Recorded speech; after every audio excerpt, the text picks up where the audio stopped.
What's going on, everyone? Welcome to the Paddock, a Formula One podcast for new fans and the familiar. My name is Ray, and today we are talking the Monaco GP, a race that has many saying it should be removed off the calendar, but no race has stun on them like Monaco. So please let us know your thoughts in the comments, and let's get into it. Today I'm joined by Pete. Hey guys, how you doing? Will. And Gio. What's going on? All right, so guys, what'd you think of the Monaco GP? This race Qualifying was good.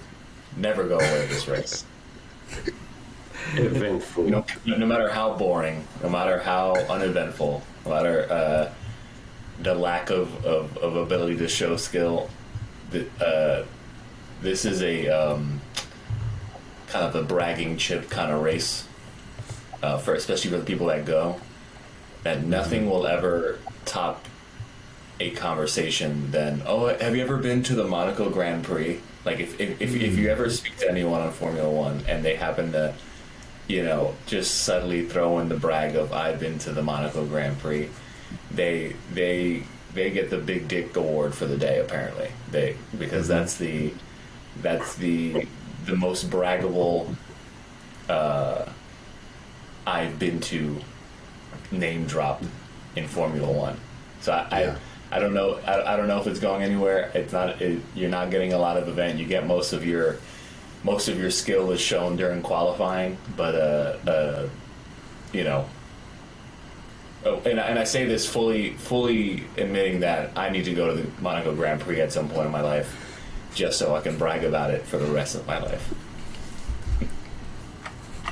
Well, going after this year, if it doesn't get re-signed, it will be even more amazing that you went to a Monaco Grand Prix. Just saying. Ooh. There are a lot of whispers on the paddock that it doesn't look likely it may be re-signed because of certain concessions Monaco has that no other track has. Really? Yeah, so Monaco has unique status, so they have the cheapest rates for a race, between $10 to $15 million US. They are the only race that has its own TV direction. So usually the races are controlled by F1 media management. They have their own sponsors, and some of those sponsors conflict with F1's own sponsors. So if you watched in the race, you would have saw Tag Heuer's signage like, hang on, isn't Rolex sponsoring this race? That's Monaco's own special sponsorship. And finally, fixed date in the calendar. And F1 are potentially looking at grouping races together, which may not work well in all markets. If they try to do that in Northern America, that's going to play out badly for the races, depending when they put it. Yeah. Well, I mean, it's always so inconvenient for all the F1 drivers because most of them live in Monaco too, That puts them all out as well, Yeah, Very true. Just hop out your front door, hop in your car. That's how it works. So we had like a big race delay with this one, with the rain, and I saw tons of chatter on Twitter of people complaining about how, even the commentators, Martin Brundle and everyone was saying that they should be racing. They have full wets on, and we had almost nearly an hour delay, it felt like, and I think that just added to more conversation of, oh, this track isn't safe enough yet because the cars have become wider, they're bigger, and during this race we even saw, I think, for me it was frustrating that I do love the prompt and promenade of Monaco. It is, stun on them, and I definitely want to go there with Gio, pull up on the yacht, and go see a race. But when we saw Alonso essentially just holding off the entire back half of the pack by 3 seconds, I was like, okay, this isn't enjoyable motorsport to watch. So what are your thoughts on that? I love the comment that he made that he found it very easy to hold Hamilton behind him. Well, interesting enough, Alonso got told to go quicker because Ocon got a penalty, and then Hamilton was holding everyone up because Ocon had a penalty.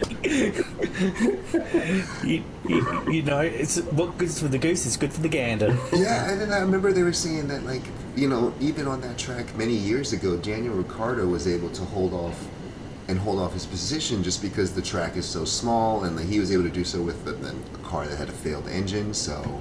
Yep. Yeah, 100%. And going back to what I was saying last week about the Mansell-Senna race in '92, where Mansell had brand new tyres with 5 laps to go, and the Senna had like 30 lap tyres, and it didn't matter what Mansell tried, Senna could just, you know, make his car 6 meters wide. Especially Monaco. Yeah. Do you think they should have started the race earlier, given that they had the wets? There was some other issues at play. So there was a power outage affecting the pit area. So that's another reason why they're reluctant, but they didn't release that information. So it made them look more incompetent than what they really were. And also as well, due to the rules that were put in place after Canada 2011, that's why it was a shortened race. You got 3 hours to complete your race after the event start time, and because they already ran the formation lap, there's a 2-hour race clock that only stops if there's a red flag. So that's why we didn't have a full length race, but they raced long enough to score maximum points. Because we don't want another Spa whereabouts we race 3 laps and get 50% points. I was thinking about that, especially after last week. You were talking, Will, you were talking about the point spread change over the years, and I was wondering how you thought about that with the percentages now. Oh yeah, so based on the race distance. Yeah, that was interesting, wasn't it? I didn't realise that there could actually be all these scenarios based on the duration of the race. I thought it was just half points if it didn't finish, but there's quite a few segments of it. They changed it after Spa last year because, you know, getting 50% points for 3 laps. Not really fair. Make it rain every race. So it must be, obviously it's new. I think, it's still, I still find it interesting, and I still find it quite considerably different that, it was only six drivers that got points back in the day versus 10 drivers now. Like, that still does make a difference. And you think back in the day when there were like 24 cars, 26 cars, and I think there was a period where there was up to 30 cars and they had pre-qualifying. So some teams wouldn't actually make it to qualifying. You know, they send their whole race team to a race weekend, and then you have to do pre-qualifying just to be able to qualify. So, six cars to get points back then, like, that's massive, where, now it's 20 cars on the grid and the top 10 get points. Like, that's significantly different.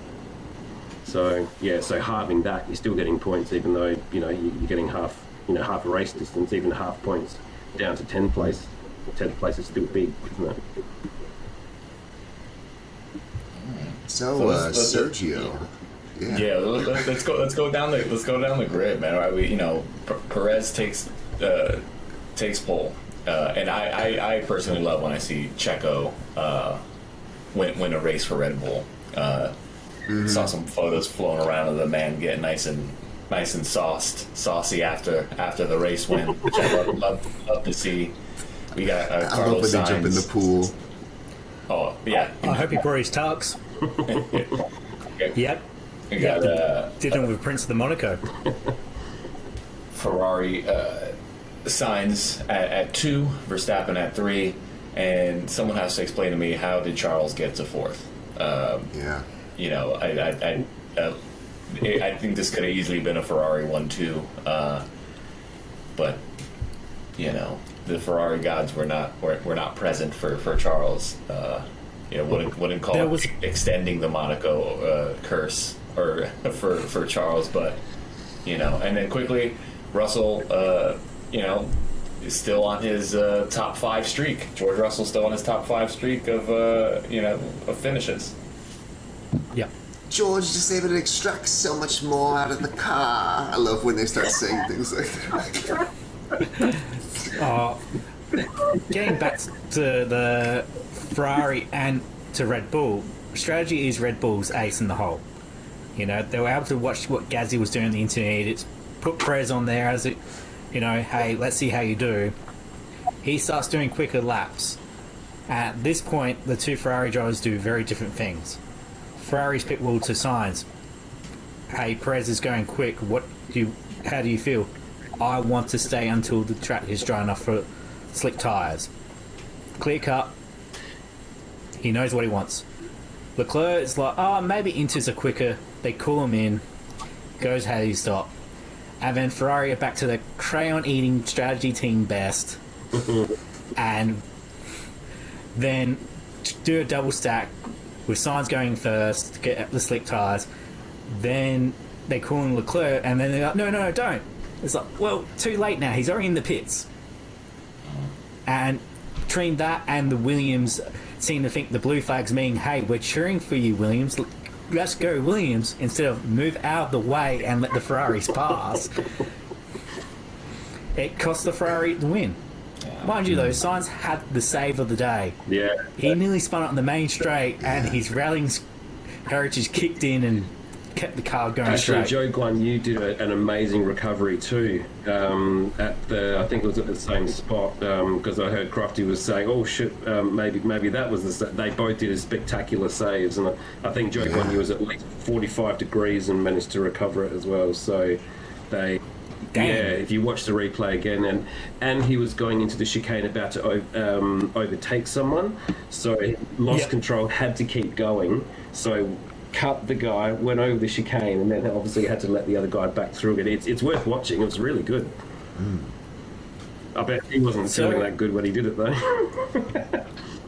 What do you guys think of Ocons penalty?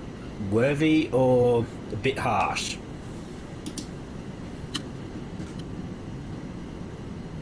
Well, let's explain to everyone what the penalty was for the audio listeners. Okay, so the penalty was a 5-second time penalty.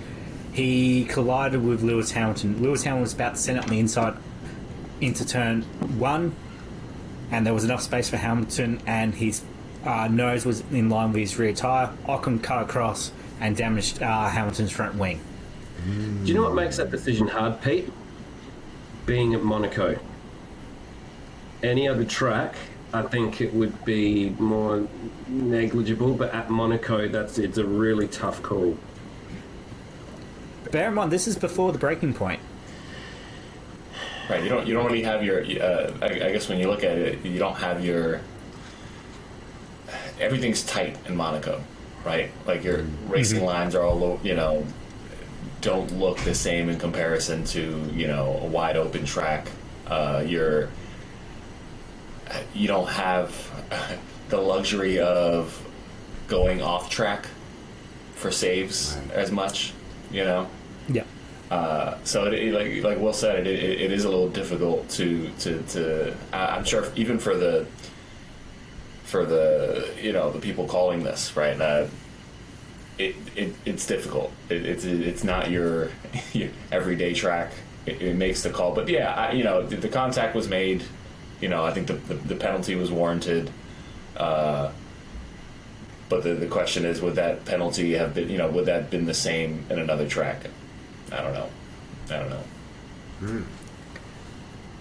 For me, the key takeaway is he cut him off when he was in line with him, not beside, but had his body somewhere in Ocon's car's body's vicinity. You can't just cut across someone like that. And Ocon is a bit of a bulldog when it comes to protecting him, protecting his line. I mean, just ask Perez when they were both at Racing Point together. Yeah. Or just ask or Max Verstappen in Brazil. So he doesn't help his case. So I can understand why it was a penalty, but I could also sort of understand if it wasn't a penalty. So yeah. But hey, I just want to call out. Let's talk about the elephant in the room for Monaco. Let's talk about the real elephant in the room, Riccardo. Yeah. Well, great that you brought it up because I think I was just going to talk about the rest of the grid, right? Like the not so fun part of the grid. Let's say 11, Gio's Dungeon of Punishment. Yeah, 11 to 20, but it's just again so odd constantly seeing Danny Ricciardo like in 13th, 16th. You know, it doesn't or shouldn't be there. It doesn't belong there. But man, lo and behold, Ricciardo is there. We'll get back to him, but another bad one for Schumacher. Albon's down there. Yuki. The Canadians, the Canadians. Well, the Canadians they crashed during the warm up. The Canadians are there, and it's funny because I think at this point everyone knows who exactly the Canadians are. But you know, one of them is Mr. Consistent at the bottom of the. I mean, not even going to say Latifi. He who will not be shall not be named. Hey Gio, what was the Latifi status on the last race? Did he finish? I don't know. You're gonna have to tell me. You're gonna have to tell me. He finished. Yeah. But he did crash into the walls during the warm up, and he had to come for a sneaky wing change. And Albon did have an engine failure. Well, all right. Well, you know, back to Danny Ricciardo, right? You know, it is unfortunate we're constantly seeing him there, but the conversation is, will this man keep his seat, right? You know, the Zach Brown hinted at there might be cases that the contract, you know, we can see Ricciardo leave early. How do you guys feel about that? You think he's going to be in a McLaren seat next year? No. No. As it pains me to say, no. It doesn't look good for him to stay into F1 either, unless he's willing that to was take going to a be my pay cut, follow-up question. or he's willing to drive for a lesser team. So I was doing a bit of research prior to this episode, so I've got a table up on screen for those who are watching YouTube. For those who are listening at home or on the road, I'll be putting this up on my Twitter, basically showing the contract status for the drivers. So the top 3 teams, they are locked in for the next few years. Lewis Hamilton, Russell to the end of 2023. Red Bull, Max is on till 2028. Perez just re-signed at Monaco for 2024. The Ferrari boys are on till 2024. Now, the first seat really opens up at Alpine. Alonso is out of contract this year, but they've got Piastri in the wings. They've spent a lot of money developing him. They got intensive testing and development program for him. So if they decide not to resign Alonso, so wasn't Alonso signing just kind of known to be temporary as his like little comeback? Alonso is a unique beast of a driver. Mm-hmm. And that's probably whereabouts I believe it. He's arguably the best driver on the grid, barring Lewis Hamilton. Well, he was always really one of the drivers that could naturally change his driving style, where most drivers have only got one basic style. Like he was still, like back in the day, rated like the best driver in F1 numerous times.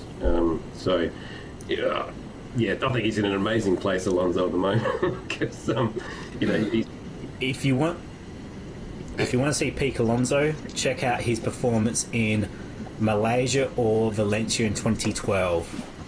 What he did to drag that pile of dog poo Ferrari up to the front of the grid was insane. And then in 2014, he handled a car that was oversteering and understeering around the same corner. Oh wow! Like he's just incredible. And I heard that he wants to keep going until he's like 45 or however old he wants to be racing. So I love seeing him on the grid. So I hope that they re-sign him or someone signs him.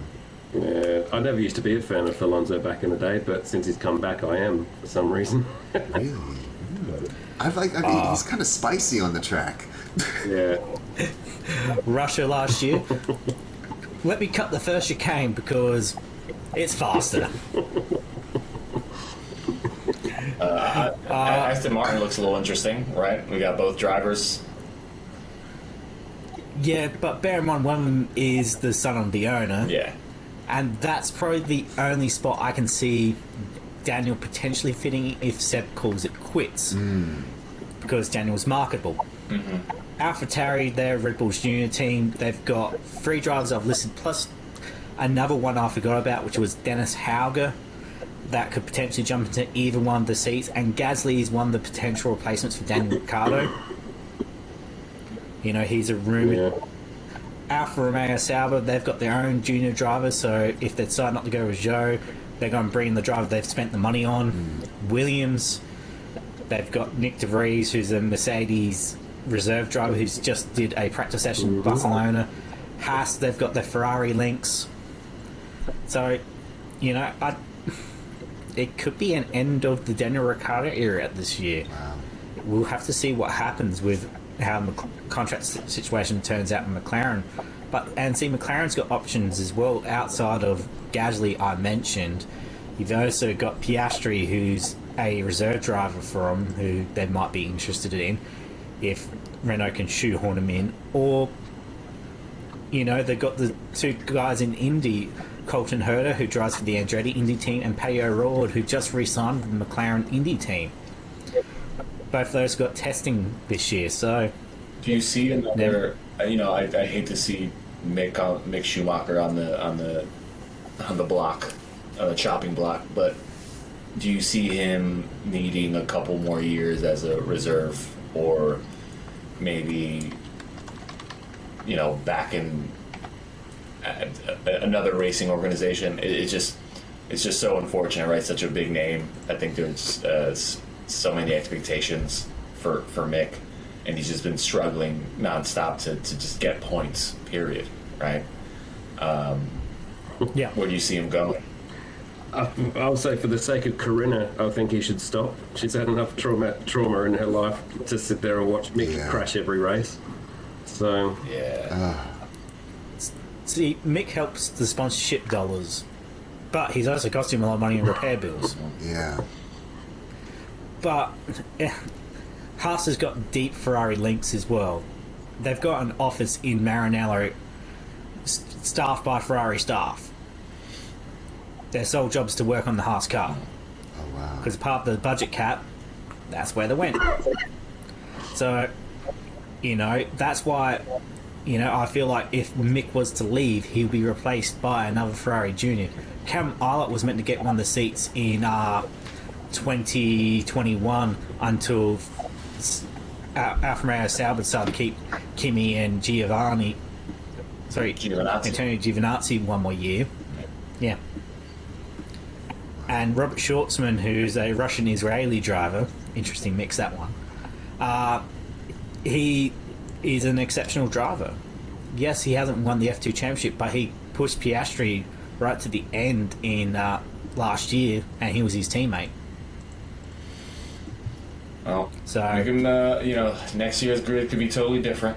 I wouldn't say we see all these guys gone. I hope there's some extensions for a few of these, and Riccardo finds himself a seat. But like we said, I think it's unfortunate. He is holding McLaren back, right? We'll have to see what the summer break brings us. Yeah. That is silly season. Actually, there's one other thing from the weekend I wanted to highlight too. Perez has become like stardom now, you know, with this win and all the rest of it. And observation-wise, it's quite interesting that, you know, Perez has been in Formula One for a very long time. He's 220 race starts, and, you know, picked up his 3rd win in less than 2 years, I think it is. So it's just amazing, that sort of statistic, that he's been around a very, very long time in slow cars, but finally, after all this time, you know, in a good car and getting the wins. I think I'm wondering... In a good car, and able to perform in them, right? Like, I think that's, like, you know, great, I think, in terms of strategy from Red Bull, right? And then scoping out his career, and they realize, like, this is the kind of driver that can really perform in our second car. You know, and he's getting the absolute best out of it, right? Like, there's no real question between, like, you know, if Max has a better performing car or you is there better technology in one of these cars than the other, right? Because I mean, both Max and Sergio are doing great this year, right? I think it's going to come down to the to the team principal, letting them know who's going to be the one that, if it gets to that point that it's 1-2, 1-2, obviously they're going to give it to Max because it's obviously he's the number one driver. But Sergio's doing great, man. Love me some Checho. And I don't know if you guys remember when he was at Racing Point with Ocon. Force India, yep. Yeah, he was meant to be the bad guy. Remember, like how they spun it because Checho came from the Mexican money, right? He was bringing the sponsorships and stuff, and they painted him out to be some kind of bad guy. And I mean, throughout the years, I didn't really see that. I think he deserves what he's getting now, and I hope he continues to get some race wins and podiums and give him all the trophies. Viva Mexico. What's interesting too, Gio. I remember because Perez was a bit of a bulldog back in the day, and the 2013 season when he was at McLaren, given a big shot at one of the big cars with Jenson Button as a teammate, I just managed to happen to power through and find what Jenson Button said about Perez as a teammate. I've raced with many teammates over the years and with quite an aggressive teammate in Lewis, but I'm not used to driving down the straight and then my teammate coming along and wiggling his wheels at me and banging wheels with me at 300 k's an hour. I've had some tough fights in F1, but not quite as dirty as that. That's something you do in karting and normally you grow out of it, but that's obviously not the case with Checho. Soon something serious will happen, so he has to calm down. He's extremely quick and he did a great job today, but some of it is unnecessary and an issue when you were doing those speeds. So that was back in 2013. Wow. Hey, he grew out of it. And a couple other points about Checho. He could be leading the championship if things went his way a bit more this year. He got his first pole at Saudi and he was unlucky with the safety car. Everyone else got a cheap pit stop after he already pitted. None in Barcelona, the team orders. But secondly, Netflix did him real dirty in that first season. He saved Force India. He actually started the legal process, put it in administration, because he could see the team was going under. Without him pushing it, it wouldn't get the buyers in, and then we wouldn't have Aston Martin. He helped to save jobs. Ooh. Yeah. But he doesn't talk about it very much. But he did the right thing by getting that team into administration. Wow. Very good. I'm with you. Unsung hero. We sort of had this good guy, bad guy thing going on. Sorry, last thing. We got to add an American narrative to everything. Next line down. In 2013, the same year, Monaco Grand Prix, Perez performed several aggressive overtake moves before retiring after colliding with Kimi Räikkönen. Following the incident, Räikkönen said that Perez should be punched in the face. How the most shocking thing of that is several overtakes in Monaco. That's right. Yeah. I mean, so I guess to wrap up Monaco before we go on to like other topics, do you think it should be canceled or brought back? Oh, Now, man. I think change of formats. Okay. Make it like a qualifying shootout. Cars have several attempts, your average time wins. Do something like that, have fun with it. Because the real excitement of the weekend is watching the drivers fully commit, get millimetre perfect tool, and get punished severely if they mess up. Qualifying is exciting, man, because you really get to see someone go like completely all out. You don't have it. You don't have a whole grid holding you back. You can really perform what you're meant to perform, right?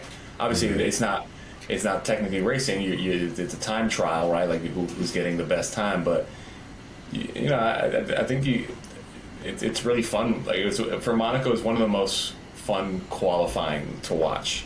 Right, because you still get some, like you said, some spin outs. You still get some, some crashes for those maniacs that want to see people get hurt, and then you get some fast times, man. But I don't see it going anywhere, man. I know it's just so historic. Yeah. But if they change something up to like jazz it up, yeah, bring it up, bring it in. My favourite camera shot is when they do a slow-mo camera near the swimming pool chicane when you see the tiny gap between the wall and the tyre. That is just... Yeah. Yes. Yeah, I love that tunnel. I used to watch so many YouTubers drive through there and stuff like that. It's like just... And I didn't understand the excitement. And now that I understand the Formula One excitement, I see like the other side of it, and I hope they never get rid of it. Yeah. All right, Pete, take us. So up next, we got Baku. Take us through. What are we going to expect for the next race? Well, Baku is yet to have a repeat winner. It was first held in 2016 as European Grand Prix. It is currently the third longest track. It has the highest speed recorded by an F1 car at 378 km per hour, done by Valtteri Bottas in Williams in 2016. The castle section makes Monaco look like a freeway. One car width through that section. It is incredibly tight, as And Charles so do Leclerc we if we do knows. PlayStation. If anyone does PlayStation racing, it is a bitch of a corner. I tend to skip Baku in a season championship. Baku and Monaco, Bum, bum. hard Is nose. this another I'm street not race? skilled I enough. hope you guys have It is a straight pre-ordered course. F1 2022 pre-order. Oh yeah. I know I did. Steam sale, Christmas sale, it'll be dirt cheap. So, is one of the many tracks designed by Herman Tilke. Love him or hate him, he's got a lot of tracks on the grid. Memorable moments. 2016. There was a rule change in 2016. The drivers had to drive the car unaided from the pit wall, so they couldn't tell them what to do. Both Mercedes had troubles with their power units. Nico Rosberg was able to troubleshoot it quickly, went on to win the race. Lewis Hamilton floundered for 12 laps in the wrong power mode and finished down the order.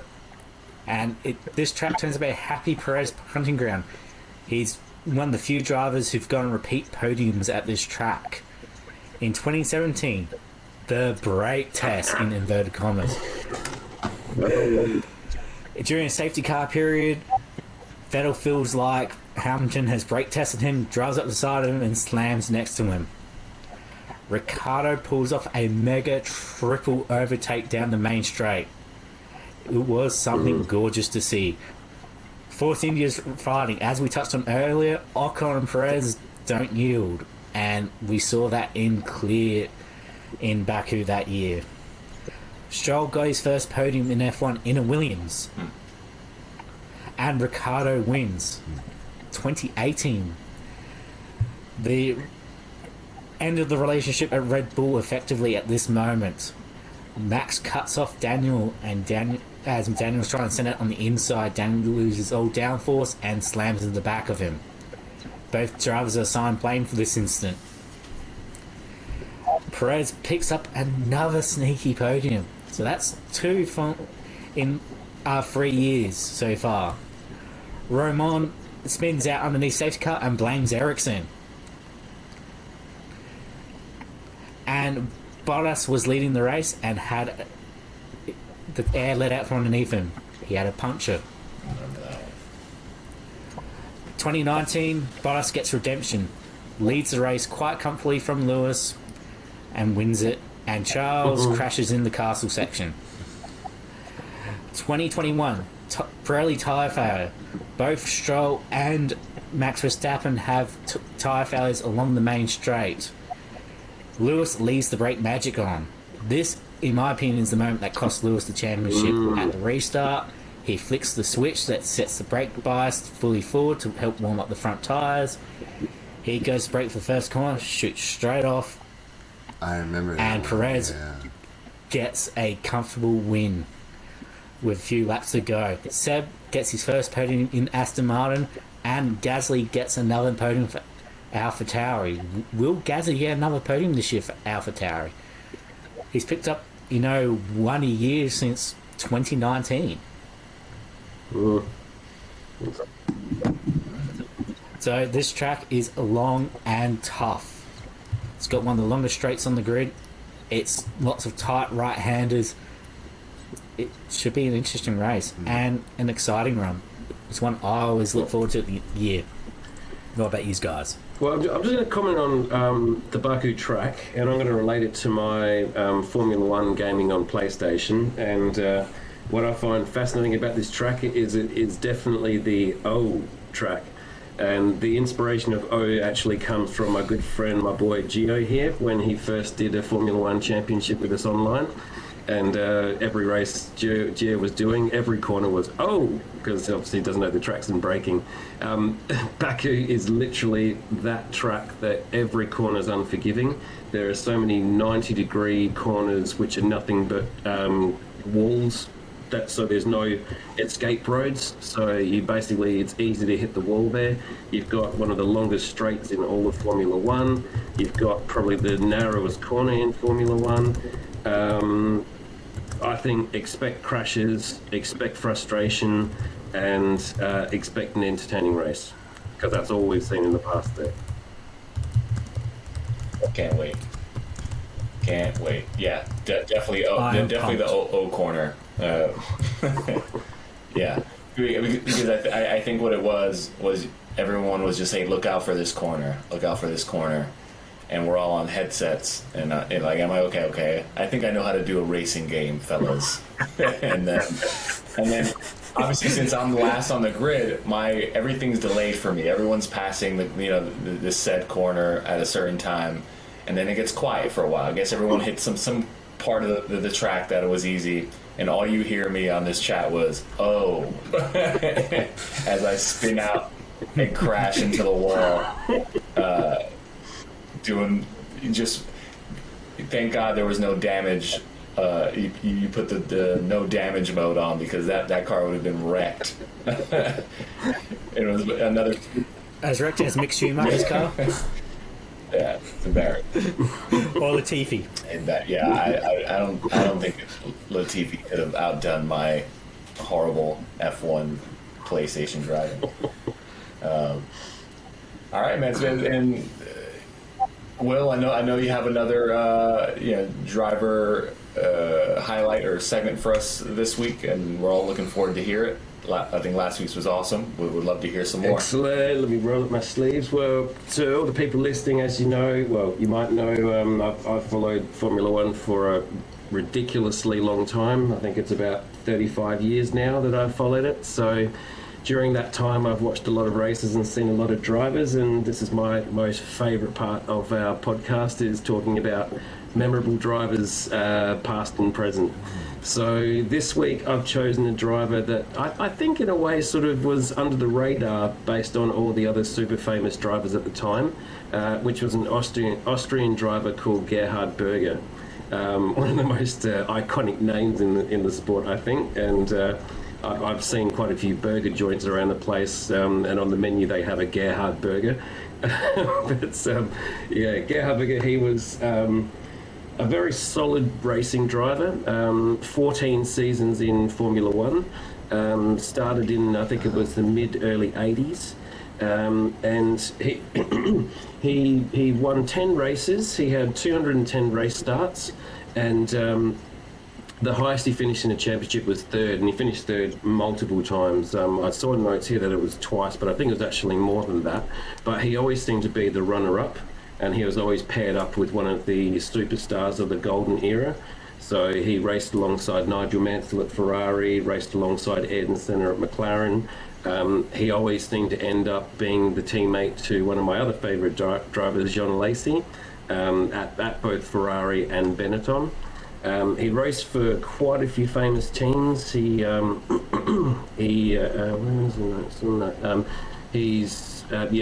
was probably most significantly with McLaren and Ferrari. He did 2 stints at Ferrari, did 2 stints at Benetton, and to this day he drove one of the most memorable cars of all time, which was the 1986 Benetton BMW 1.5 litre turbo, which had a ridiculous 1400 horsepower. Like, this car was a beast. and the challenge that year for Gerhard Berger and the car was, as soon as he put his foot down, the car would just light up and wheel spin. The hard thing was actually trying to put his foot down and actually go in a straight line. So it's worth having a look at that car. It was an absolute beast back in the day. But as I said, he raced in the era of Mansell, Senna, Piquet, Prost, Schumacher. Always seemed to play a number 2 role, especially with Ayrton Senna. Oh, that's right. Yeah, the teams he raced for was ATS, Arrows, Benetton, Ferrari, and McLaren. I think when I think of Gerhard Berger, the 2 cars that really stand out to me is when he was a Ferrari driver and when he was a McLaren driver. In San Marino in 1989, he had a horrific crash at the same corner that Senna unfortunately crashed and passed away. His Ferrari lost control, went into the barrier, and his car became a fireball. And so it was just completely car straight in flames. Managed to get out of it, and he was absolutely fine. His helmet was a black helmet with the Austrian flag on the side, so it was quite a distinctive looking helmet as well. And particularly in the years he was at McLaren, Senna, as you know, had the bright yellow helmet, and you could always tell Senna, and you could tell Berger because his helmet was dark. And it turns out that Gerhard Berger and Ayrton Senna were absolute best of friends on and off the track. They actually used to play pranks with each other. So Gerhard Berger in the Australian Grand Prix in '92 went to Ayrton Senna's hotel room and filled his bed full of frogs. So Senna, absolutely fuming, said, "Who put these in the?" And Gerhard said, "That was me." But what, you mean you didn't find the snake? And so they had this banter back and forth, which is amazing to see. An iconic moment that I still remember to this day was the 1992 Portuguese Grand Prix. And it always seemed to be that year it was Mansell versus Senna, Williams versus McLaren as the number 1 drivers, and it was Riccardo Patrese and Gerhard Berger racing each other in Williams and McLaren. It always seemed to be them on the track. So anyway, Gerhard Berger was leading Patrese, and Patrese tried to overtake him down the pit straight, but Berger pulled off because he was going into the pits, and Patrese tried to pick up the slipstream and follow. And as Berger put on the brakes to go in the pit lane, Patrese ploughed straight through him and actually flew into the air. And almost did a somersault in the air, but his back wheel clipped and managed to pull forward, and he didn't flip the car, but the car was an absolute mess, and it was grinding down the pit wall all the way to the end of the pit wall. So it was a horrific moment, but that's one of the things I remember about Gerhard Berger and how upset he was that he thought Patrese had injured himself as well. So yeah, he was an amazing driver, but after his time as a driver, he's also had a huge involvement in the sport. Back in 2006, I think it was. 2006, he acquired 50% of the Toro Rosso Formula One team, which is known today as the AlphaTauri team. And he's also been in 2012, he was appointed the president of the FIA Single Seat Commission, but he left in 2014, and in 2017 he became the chairman of the ITR. So yeah, a lifelong Formula One fan and driver through and through. As I said, should always be remembered as one of the greats, but never as a championship winning driver, but a big part of the Formula One history. So definitely worth checking him out. He was part of the furniture of Formula One, and I think very, very important to mention him as one of the drivers to remember from the past. Awesome. Oh, I love it. And fun fact, first driver to be sponsored by Red Bull. Wow. Yeah. Thanks, Will. My brain grows double in size after the Formula One. Well, it's great because brain. they always come on to commentate during the race weekends, and then as I go on, I hear the context from Will, and I'm like, oh, this makes much more sense now, and I'm like, this is why more this old respect for weird them. guy They're like, this is why this old guy. They let this old guy talk on race day. Like, who is this guy? Check it. Who is this? Yeah, but no, thanks, Will.